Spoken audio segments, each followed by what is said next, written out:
وقال الله أيضا ومن أعرض عن ذكري فإن له معيشة ضنكا ونحشره يوم القيامة أعمى قال رب لم حشرتني أعمى وقد كنت بصيرا قال لديك أتتك آياتنا فنسيتها وكذلك اليوم تنسى صدق الله مولانا العلي العظيم قال سيدنا ونبينا وحبيبنا محمد رسول صلى الله عليه وسلم سبق المفردون قال الصحابة وما المفردون يا رسول الله وقال رسول الله صلى الله عليه وسلم الذاكرون الله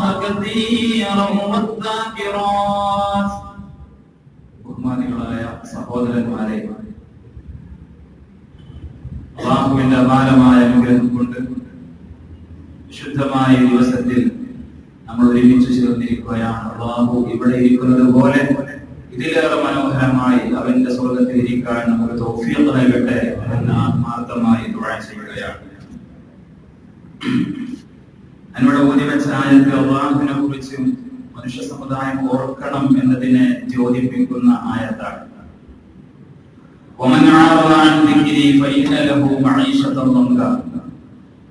ആരാണ് എന്റെ ഓർമ്മയെ തൊട്ട് പിന്തിരിഞ്ഞു കളയുന്നതെങ്കിൽ, അഥവാ അല്ലാഹുവിനെ ഓർക്കാതിരിക്കുന്നതെങ്കിൽ, തീർച്ചയായും തീർച്ചയായും അവനുണ്ട് ഇടുങ്ങിയ ജീവിതമുണ്ട്, കുടുസായ ജീവിതം. അപ്പൊ ജീവിതത്തിൽ പ്രയാസങ്ങളും ബുദ്ധിമുട്ടുകളും വരുമ്പോ നമ്മൾ മനസ്സിലാക്കണം, അല്ലാഹുമായുള്ള ഇടപാട് നാം വീഴ്ച വരുത്തിയിട്ടുണ്ട് എന്ന്. അല്ലാഹുമായുള്ള കരാർ ക്ലിയർ ആണെങ്കിൽ യാതൊരു പ്രശ്നവുമില്ല, യാതൊരു ബുദ്ധിമുട്ടുമില്ല. അവിടെ വീഴ്ച വരുമ്പോഴാണ് നമുക്ക് പ്രശ്നങ്ങളും പ്രയാസങ്ങളും വരുന്നത്. എന്നാൽ റസൂൽ സല്ലല്ലാഹു അലൈഹി വസല്ലം തങ്ങൾക്കും പരിപാലിച്ചിട്ടുണ്ടല്ലോ. റസൂൽ അല്ലാഹുമായുള്ള കരാറിൽ വീഴ്ച വരുത്താത്ത വ്യക്തിയാണല്ലോ. എന്നിട്ടും എന്റെ റസൂലിനെ ദുഃഖം വന്നത് അല്ലെങ്കിൽ പ്രയാസം വന്നത് അത് അല്ലാഹുവിന്റെ പരീക്ഷണമാണ്. അപ്പോൾ അല്ലാഹുവിന്റെ പരീക്ഷണങ്ങൾ തിരിച്ചറിയാനും അതിൽ വിജയികളാവാനുമാണ് നാം ശ്രമിക്കേണ്ടത്. അല്ലാത്ത പക്ഷം അവന് ഇടുങ്ങിയ ജീവിതമുണ്ട് എന്നാണ്. അല്ലാഹുവിനെ നമ്മൾ കൂടുതൽ ഓർക്കണം.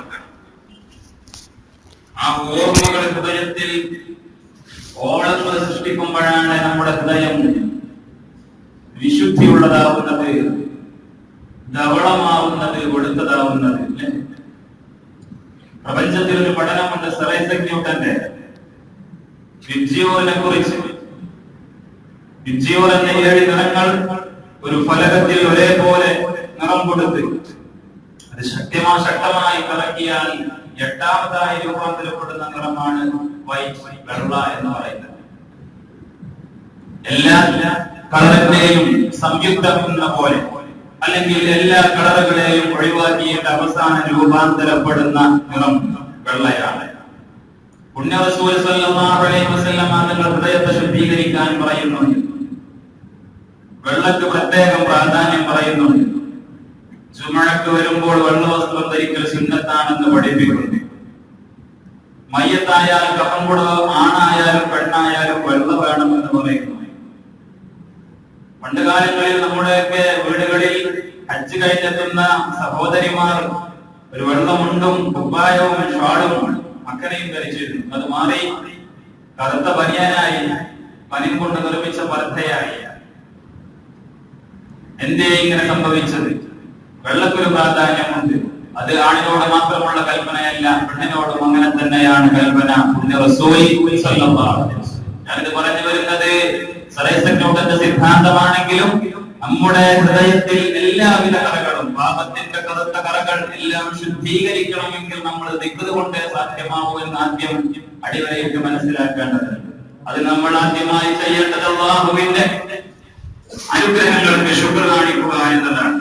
അവന്റെ ഏറ്റവും വലിയ നിഅമത്ത് എന്ന ചോദ്യത്തിന് പുണ്യ റസൂൽ സല്ലല്ലാഹു അലൈഹി വസല്ലം തങ്ങൾ ഒരവസരത്തിൽ ഉത്തരം പറയുന്നുണ്ട്, അത് ഈമാനാണ് എന്ന്. ഒരു മനുഷ്യന് ഏറ്റവും വലിയ അനുഗ്രഹം എന്താ ചോദിച്ചത്? സ്വാലിഹീങ്ങളായ സന്താനമാണ് എന്നോ വലിയ സമ്പത്ത് ഉണ്ടാവുക എന്നോ, വാഹനം ഉണ്ടാവുക എന്നോ, ഇരുനില വീടുണ്ടാവുക എന്നോ ഒന്നുമല്ല.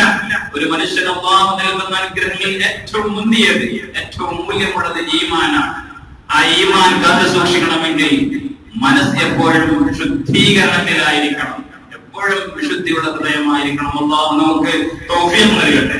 അങ്ങനെ അല്ലാഹുവിനെ കുറിച്ച് ഓർക്കാതെയായാലോ അവനൊരു ഇടുങ്ങിയ ജീവിതമുണ്ട്. വിശുദ്ധ ഖുർആനിൽ അല്ലാഹു ഓർമ്മപ്പെടുത്തുന്ന ശേഷം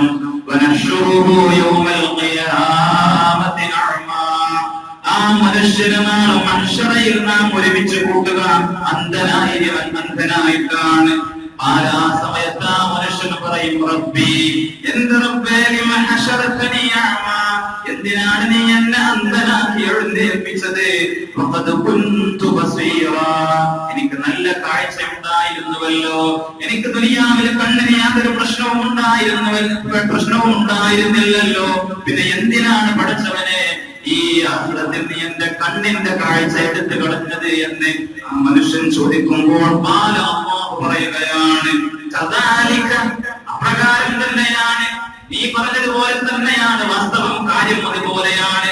നിനക്ക് ദുനിയാവിൽ കണ്ണിന് കാഴ്ചയുണ്ടായിരുന്നു, പക്ഷേ ആഖിറത്തിൽ നിനക്ക് റൂഹ് തന്നപ്പോൾ, അക്ഷറയിലേക്ക് ആളുകൾ ഒരുമിച്ച് കൂട്ടുമ്പോൾ നിന്റെ കണ്ണിന്റെ കാഴ്ച ഞാൻ എടുത്തു കളഞ്ഞു. തപ്പിത്തടഞ്ഞുകൊണ്ടാണ് ആ മനുഷ്യൻ മഹ്ശറയിലേക്ക് ഹാജരാവുക എന്ന് വിശുദ്ധ ഖുർആൻ വിശദീകരിക്കുന്ന മുഫസ്സിരീങ്ങൾ രേഖപ്പെടുത്തുകയാണ്.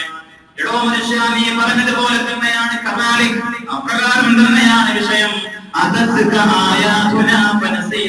പക്ഷേ ഈ ഭൂമണ്ഡലത്തിൽ എന്റെ നിയമങ്ങളുമായി എന്റെ പ്രവാചകന്മാരെ ഞാൻ നിയോഗിച്ചപ്പോൾ ആ പ്രവാചകന്റെ കൽപ്പനകൾ നീ തിരസ്കരിച്ചില്ലയോ? എങ്ങനെ ജീവിക്കണം, എങ്ങനെ ജീവിക്കരുത്?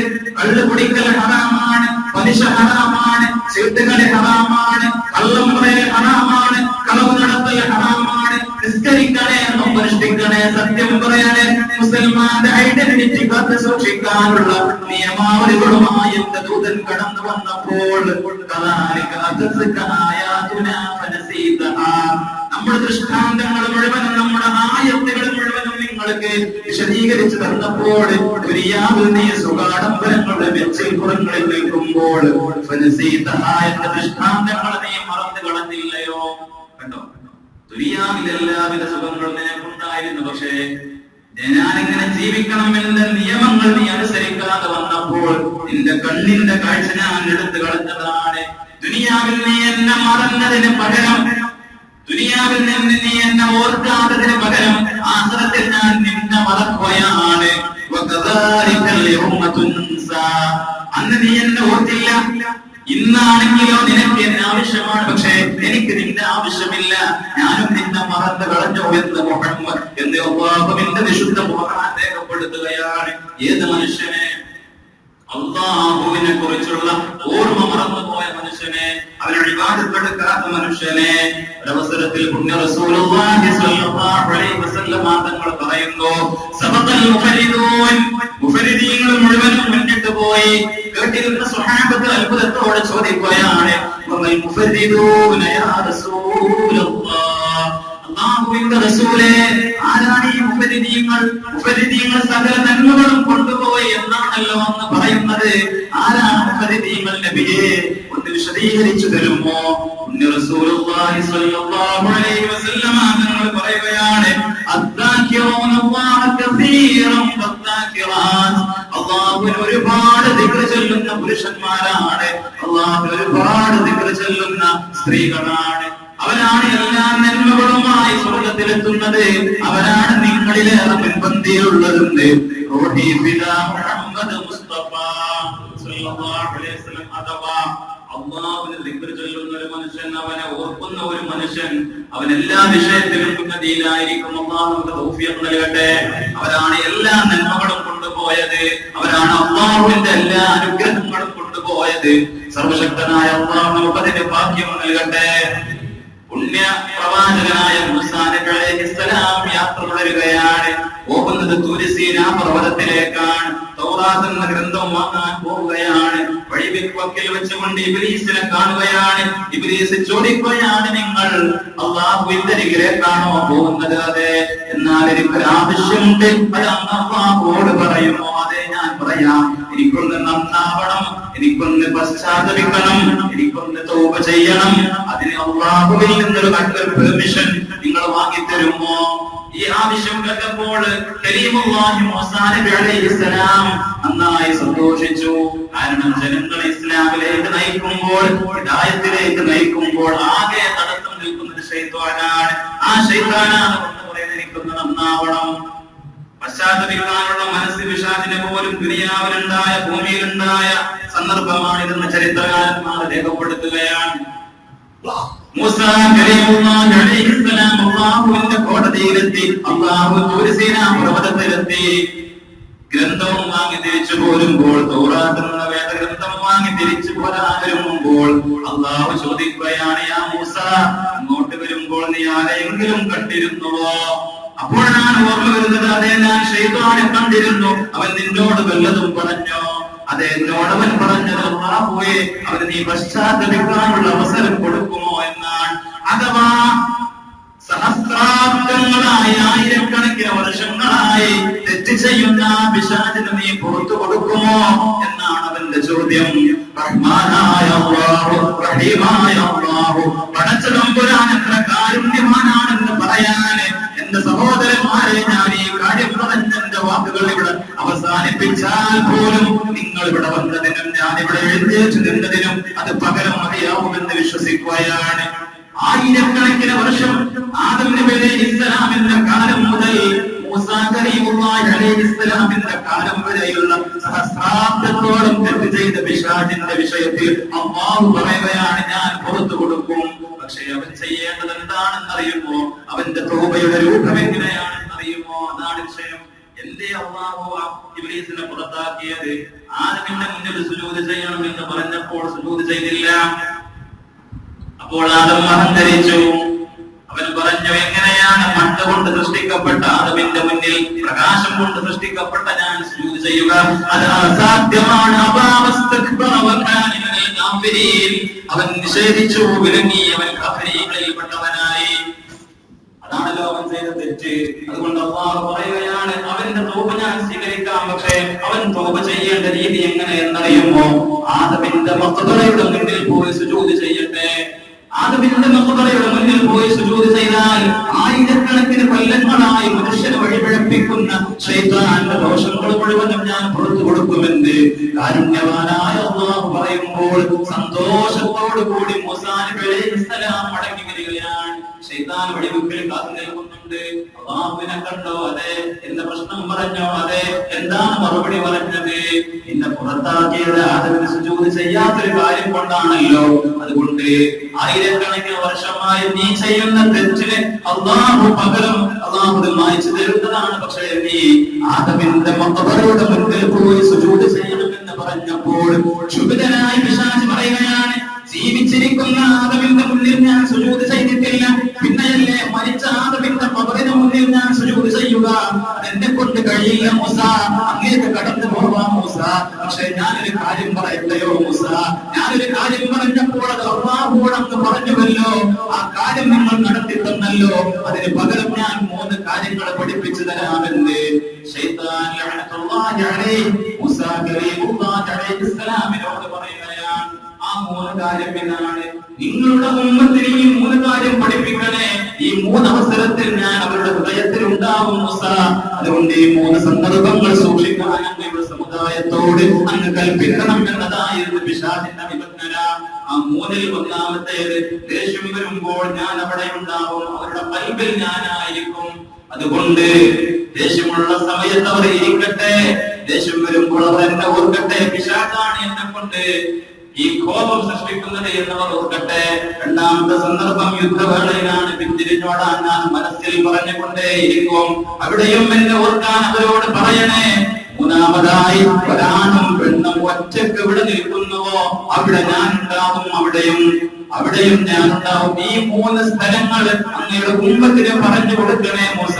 ഇത് എനിക്ക് അങ്ങ് ചെയ്യുന്ന ഉപകാരത്തിന് പകരം ഞാൻ പഠിപ്പിക്കുന്ന 3 അധ്യാപനങ്ങളാണെന്ന് ശൈത്താൻ ലഅനത്തുല്ലാഹി പറയുമ്പോ ഈ 3 അവസ്ഥയെങ്കിലും നമ്മൾ മനസ്സിലാക്കണം.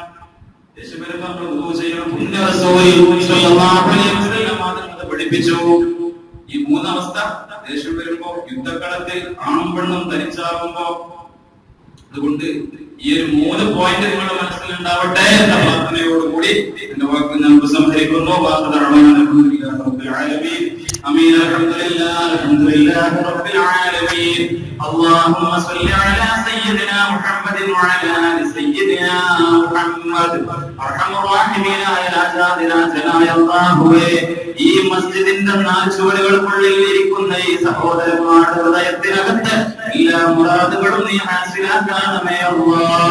വിഷമങ്ങളും പ്രയാസങ്ങളും ദൂരീകരിക്കണമേ അല്ലാഹ്. കച്ചവടത്തിൽ നീ അഭിവൃദ്ധി കൊടുക്കണമേ അല്ലാഹ്. ജോലിയിൽ പുരോഗതി കൊടുക്കണമേ അല്ലാഹ്. ജോലിയില്ലാത്തവർക്ക് ഹൈറായ ജോലി എത്തിച്ചേരണമേ അല്ലാഹ്. അല്ലാഹുവേ, കടങ്ങൾ വീട്ടാനുള്ള ഹലാലായ സാമ്പത്തിക വഴി നീ തുറന്നു കൊടുക്കണമേ അല്ലാഹ്. കഷ്ടപ്പെടുത്തല്ല തമ്പുരാനെ, ദാരിദ്ര്യം കൊണ്ട് പരീക്ഷിക്കല്ലേ അല്ലാഹ്. പട്ടിണി കാരണം വീടും സ്ഥലവും പണ്ടവും പണയം വെക്കേണ്ട ഗതി വരുത്തല്ലേ അല്ലാഹ്. ഹലാലായ ഭക്ഷണം ഞങ്ങളുടെ മക്കൾക്ക് നൽകാൻ ഞങ്ങൾക്ക് നീ സ്രോതസ് കാണിച്ചു നൽകണമേ അല്ലാഹ്. ഞങ്ങളുടെ ദോഷങ്ങൾ പുറത്തു തരണമേ അല്ലാഹ്.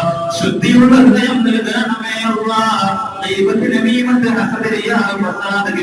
തുടങ്ങിയ സകല പൈശാചിക ശത്രുക്കളിൽ നിന്ന് ഞങ്ങളുടെ ഹൃദയത്തെയും ശരീരത്തെയും കുടുംബക്കാരെയും നീ കാത്തുരക്ഷിക്കണമേ അല്ലാഹ്. അല്ലാഹുവേ, ഈ മഹലിൽ നീ ഖൈർ നൽകണമേ അല്ലാഹ്. ബറക്കത്ത് നൽകണമേ അല്ലാഹ്. അല്ലാഹുവേ, ഐക്യം പ്രദാനിക്കണമേ അല്ലാഹ്. പടച്ചവനെ, ജീവിക്കുന്ന കാലത്തോടെ ഇസ്സത്തോടെ ജീവിക്കാൻ സാധുക്കളായ ഞങ്ങൾക്ക് നീ തൗഫീഖ് നൽകണമേ അല്ലാഹ്. അപകടങ്ങളിൽ നിന്ന് കാത്തുരക്ഷിക്കണമേ അല്ലാഹ്. അല്ലാഹുവേ, സംരക്ഷിക്കുന്ന, അവർക്ക് വേണ്ടി സ്വതന്ത്ര ചെയ്യുന്ന, അവർക്ക് വേണ്ടി ഭക്ഷണം കൊടുക്കുന്ന പാവപ്പെട്ട വീട്ടുകാരുണ്ട്, സംഭാവന ചെയ്യുന്നവരുണ്ട്. അല്ലാഹുവേ, ദീനിന്റെ കാര്യത്തിന് വേണ്ടി നിന്റെ സ്ഥാപനങ്ങളിലേക്ക് സംഭാവന ചെയ്യുന്നവർ, അവർ നൽകുന്ന സംഭാവനയുടെ അളവ് കുറവാണെങ്കിലും അല്ലാഹ്, നിന്റെ ഖജനാവ് സമ്പന്നമാണ്. നീ പകരം നൽകണമേ അല്ലാഹ്.